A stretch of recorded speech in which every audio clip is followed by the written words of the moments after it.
solicitați? Detașamentul de pompieri Groveta a intervenit cu 2 echipaje, o autospecială cu apă și spumă și o Smurdo, pentru un accident rutier care a avut loc pe raza localității Gura Văii.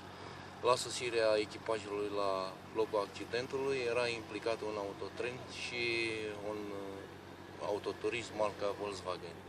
În urma coliziunii au rezultat o victimă care a fost preluată de echipajul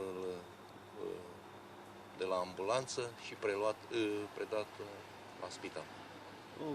Grav? Victima, da, era în stare relativ gravă.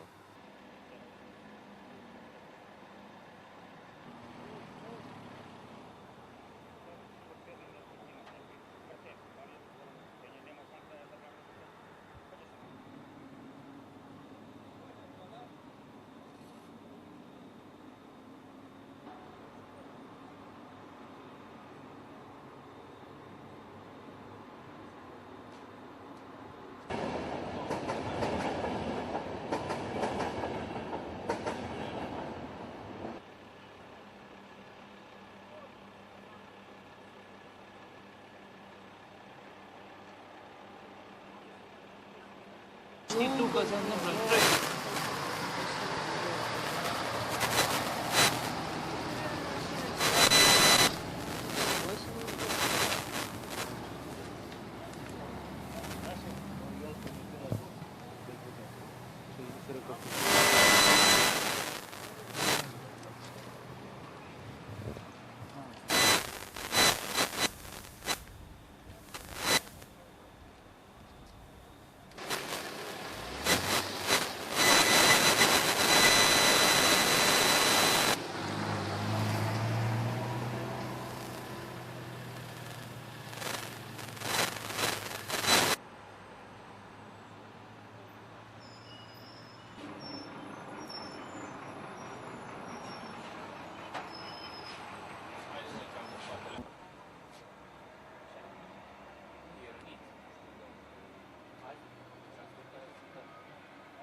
Ja, tu.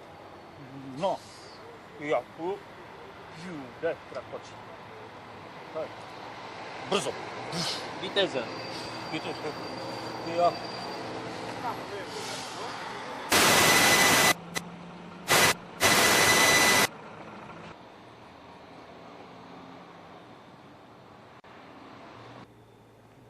Vă rog, ce s-a întâmplat? Pe drumul național 6, în afara localității Gura Văii, a avut loc un accident de circulație în care au fost implicate un ansamblu de vehicule format din cap tractor și semiremorcă și un autoturism. Din evenimentul rutier a rezultat rănirea conducătorului autoturismului. A greșit șoferul autotrenului intervent pe linie continuă?